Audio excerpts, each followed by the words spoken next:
Shaolin boy. ये movie है एक ऐसे बच्चे के बारे में जिसकी उम्र 6 साल के लगभग है और उसका नाम ली है। ली एक शाओलिन मोनेस्ट्री में पढ़ता है जहाँ पर वो रहने के साथ साथ मार्शल आर्ट्स की भी ट्रेनिंग ले रहा है। उसने बचपन से लेकर अब तक सिर्फ मार्शल आर्ट्स ही सीखा है, लेकिन अभी भी उसकी ट्रेनिंग रुकी नहीं है, बल्कि वो आगे से आगे बढ़ना चाहता है। फिर हम देखते हैं कि ली एक मोनेस्ट्री के अंदर जाता है और वहाँ पर बैठे हुए लोगों से माफी मांगता है। यूं तो उसने कोई गलत काम नहीं किया, ना ही उसने कोई रूल तोड़ा है, तो वो माफी किस चीज की मांग रहा है। इनफैक्ट ये माफी उस चीज के लिए है जो वो फ्यूचर में करने वाला है। अभी कुछ देर बाद उसका स्किल टेस्ट है जिसके लिए उसने कड़ी प्रैक्टिस की है और वो टेस्ट उसका सीनियर्स के साथ है। इस टेस्ट के लिए उसे अपने सीनियर से फाइट कर जीत कर दिखाना था। अब उन लोगों से बात कर ही रहा होता है कि तभी हम साइड से एक मॉन्क को आता देखते हैं जो ली पर अटैक कर देता है। अब ली चौंक तो चाहता है कि ये हुआ क्या है, लेकिन वो इतना अच्छा था, यानी अपने स्किल्स में इतना एक्सपर्ट था कि वो फौरन से उसका मुकाबला करता है। पर अब मॉन्क उसे किक मारता है, लेकिन गिरने की बजाय वो पीछे होता है और एक पिलर से बाउंस होता हुआ वापस आता है और अब वो मॉन्क से भी वैसे ही लड़ने वाला है जैसे मॉन्क ने उसे मारा या उस पर अटैक किया। और अब ली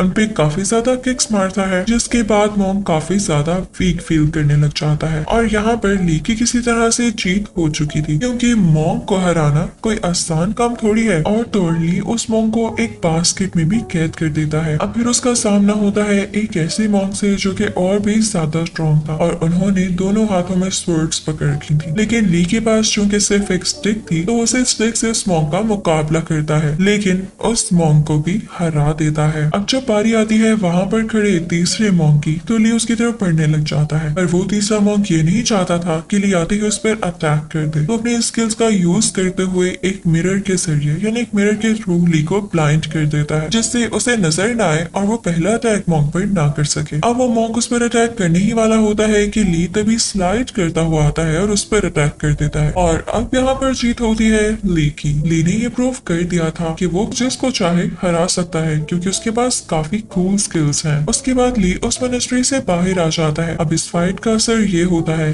कि जो लोग उसको कमतर समझ रहे थे या कह रहे थे कि ये तो भी छोटा है, ये कैसे किसी को हरा सकता है या इसके पास कैसे इतनी स्किल्स हो सकती हैं, तो अब सारे लोग इवन वो तीनों मॉन्क्स भी उसकी इज्जत करने लगे थे, क्योंकि वो ये डिजर्व करता था। अब वहाँ पर उसे एक हेड मॉन्क मिलते हैं जो उसे बताते हैं कि उसने स्कोर कितना किया है और ये स्कोर होता है 89 आउट ऑफ 100। वो उसको ये भी बताते हैं कि इतना ज्यादा स्कोर करना उसकी एज के बच्चों के लिए काफी मुश्किल बात है, बल्कि इम्पॉसिबल है। तो उसने ये करके प्रूव कर दिया है कि वो इससे भी अच्छा स्कूल डिजर्व करता है और आगे की स्टडीज के लिए वो किसी और स्कूल में ट्रांसफर हो रहा है और उसके बाद उसे किसी और फैमिली के साथ रहना होगा। ली ये सुनकर बहुत ज्यादा खुश और एक्साइटेड हो जाता है और फौरन से बस में जाकर बैठ जाता है। अब सिटी पहुंचकर उसने जिन लोगों के साथ रहना था वो एक साइंटिस्ट होता है। अब इनफैक्ट ली का जिसके साथ इंटरेक्शन होगा वो साइंटिस्ट की बेटा और बेटी है और उस बेटी का नाम लैन है। लैन भी बहुत टैलेंटेड है क्योंकि वो अपने स्कूल के कराटे क्लब की मैनेजर है। फिर हमें लैन के भाई के बारे में भी कुछ डिटेल्स बताई जाती हैं और वो होता है सिर्फ खाना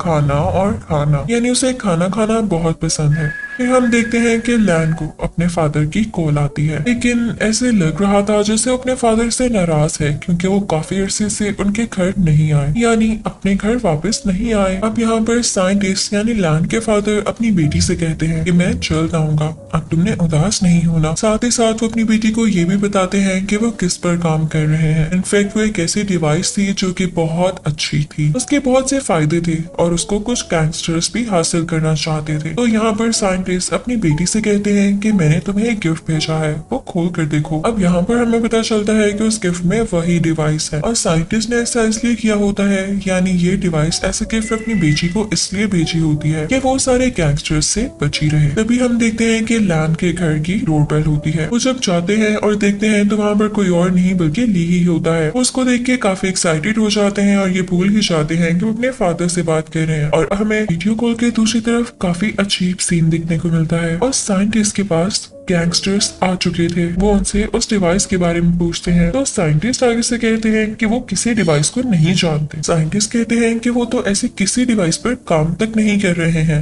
हाँ, अलबत्ता वो एक ऐसी टेक्नोलॉजी पर जरूर वर्क कर रहे हैं जिसके थ्रू उनके बच्चे उनकी मदर यानी अपनी ग्रैंड मदर से बात कर सकेंगे, यानी उनकी डेथ हो गई है। वो गैंगस्टर्स उनकी बात पर यकीन नहीं करते और सीसीटीवी फुटेज चेक करते हैं तो उन्हें पता चलता है कि साइंटिस्ट ने तो वो डिवाइस अपने घर अपनी बेटी को भिजवा दी है। तो अब यहाँ पर वो साइंटिस्ट को कैद कर लेते हैं, यानी अपना होस्टेज बना लेते हैं।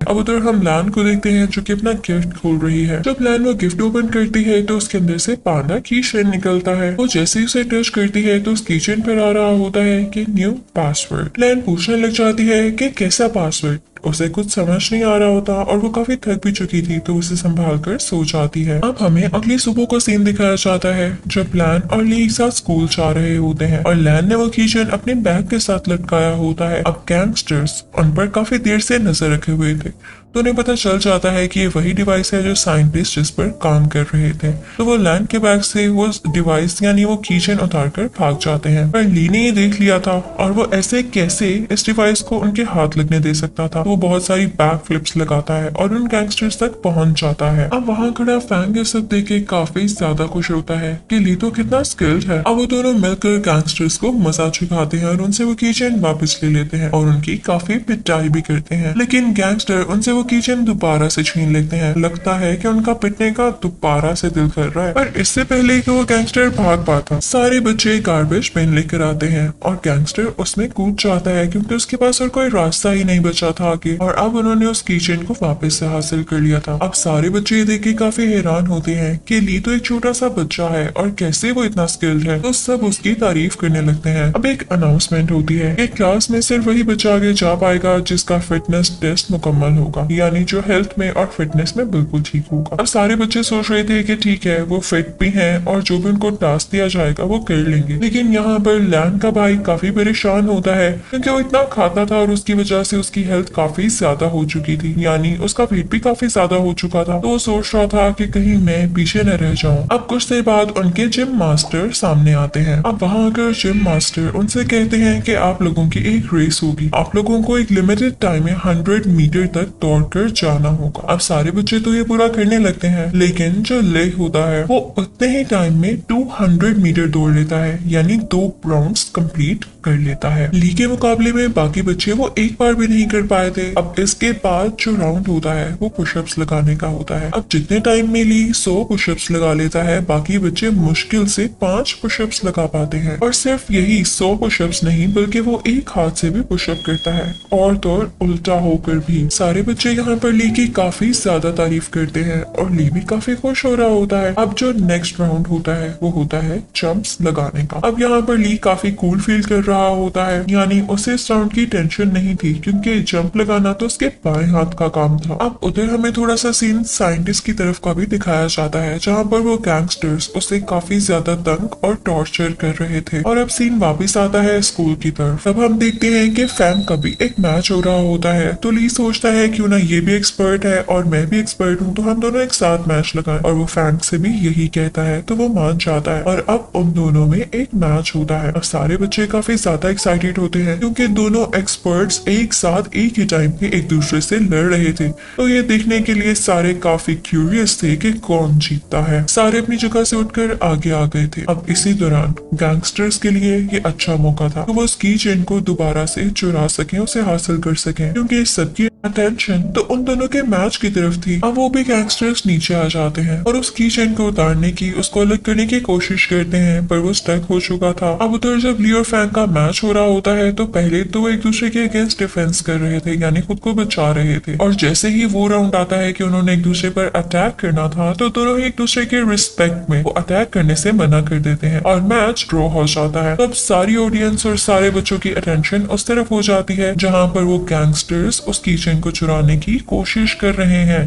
तो जैसे ही ली और फैंग ये देखते हैं तो फौरन सब कुछ छोड़ छाड़ के उस तरफ बढ़ते हैं, पर वो गैंगस्टर्स एक लड़की को होस्टेज बना लेते हैं और उन्हें ब्लैकमेल करते हुए वो कीचेन अपने साथ ले जाते हैं। अब लैन प्रिंसिपल ऑफिस जाती है और वहाँ पर पुलिस को इन्फॉर्म करती है कि उसकी डिवाइस चोरी हो चुकी है। तो पुलिस उनसे कहती है कि आप लोग परेशान नहीं हो, हम आपको आपकी डिवाइस वापस दिलाएंगे। अब उधर हम ली को देखते हैं जो कि काफी सैड होता है क्योंकि वो समझ रहा था कि इन सब चीजों के पीछे वही रिस्पॉन्सिबल है, क्योंकि पहले सारे बैठे हुए थे लेकिन जैसे उसका मैच फैंग के साथ शुरू हुआ तो लैन भी अपनी जगह से उठ के उनका मैच देखने आ गई। अगर उस वक्त वो अपने बैग के साथ होती तो वो कीचेन, वो डिवाइस चोरी ना होता। लेकिन तभी सारे लोग इकट्ठे होकर ली के पास आते हैं और उससे कहते हैं कि तुम खुद को रिस्पॉन्सिबल क्यों समझ रहे हो, तुम्हारी इसमें कोई गलती नहीं है, चिन अप ब्रो। तो उसके बाद ली थोड़ा सा अच्छा फील करता है। अब हमें सीन दिखाया जाता है वहाँ का जहाँ पर साइंटिस्ट को होस्टेज बनाकर रखा गया है और डिवाइस भी वहाँ तक पहुँच चुकी है। अब वो लोग डिवाइस को ऑपरेट करते हुए अपने सिस्टम को खोलते हैं। अब वो सिस्टम उनसे पासवर्ड मांग रहा होता है पर साइंटिस्ट यहाँ पर वो पासवर्ड देने से मना कर देता है। वो सारे गैंगस्टर्स उस पासवर्ड को ब्रेक करने की बहुत कोशिश करते हैं लेकिन जब ट्राई नहीं कर पाते तो दोबारा से साइंटिस्ट के पास जाते हैं और तभी उसी वक्त साइंटिस्ट के मोबाइल पर एक टेक्स्ट रिसीव होता है जो कि लैन की तरफ से होता है, यानी साइंटिस्ट की बेटी की तरफ से होता है और उस पर ये लिखा होता है कि पापा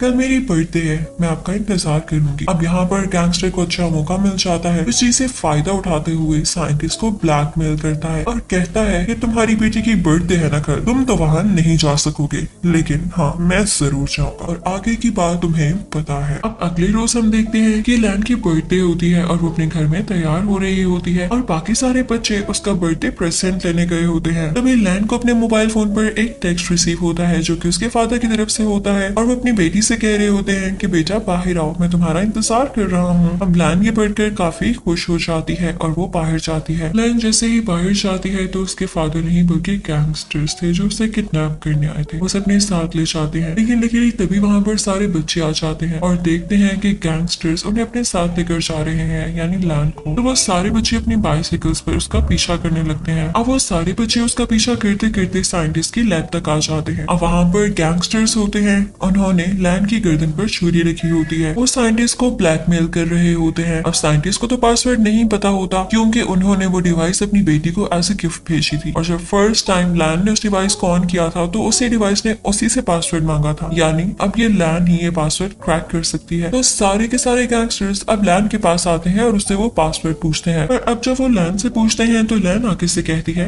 व्हाट पासवर्ड, और वो यही वर्ड्स थे जब उसने डिवाइस को पहली बार खोलने पर बोले थे। तो यहाँ पर वो पासवर्ड डिटेक्ट हो जाता है और उनका सिस्टम डिवाइस अनलॉक हो जाने की वजह से खुल जाता है, यानी रन करने लगता है। सारे लोग बहुत खुश हो जाते हैं और अब गैंगस्टर अपने उस डीलर के साथ डील करने ही वाले होते हैं। पर तभी ली और फैंग बाहर से अंदर आ जाते हैं और गैंगस्टर से लड़ने लग जाते हैं। अब बाहर से लैन का भाई भी सीक्रेटली लैब के अंदर आ जाता है और अपने फादर को और अपनी बहन को आजाद करवा लेता है। अब जब लीडर गैंगस्टर ये देखता है कि बाकी गैंगस्टर्स तो मारे जा रहे हैं और ये सारे लोग अंदर आ गए हैं तो वो जल्दी से अपना ब्रीफ केस उठाकर बाहर भागने लगता है कि मैं तो अपनी जान बचाकर भाग जाऊं और अपना मतलब पूरा करूं। अब उसके पीछे साइंटिस्ट और उसकी बेटी लैन भागने लगते हैं और फैंग लैब के बाहर उस गैंगस्टर के राइट हैंड मैन से लड़ रहा था। वो राइट हैंड मैन काफी ज्यादा स्ट्रॉन्ग होता है, इस वजह से फैंग को उसे हराने में थोड़ी प्रॉब्लम हो रही थी, लेकिन तभी उसे ली ज्वाइन कर लेता है और अब वो दोनों अपनी स्किल्स को यूज करते हुए मिलकर उसे हराने लग जाते हैं। उससे बहुत फाइट करते हैं, कई कई तरीकों से फाइट करते हैं और इवेंचुअली वो टाइम आ जाता है जब वो उस आदमी को हरा देते हैं। तभी वहाँ लैब में पुलिस आ जाती है जो बाकी की गैंगस्टर्स को अपने साथ पकड़ लेती है और उन्हें कैद कर लेती है, अरेस्ट कर लेती है। यहाँ पे साइंटिस्ट,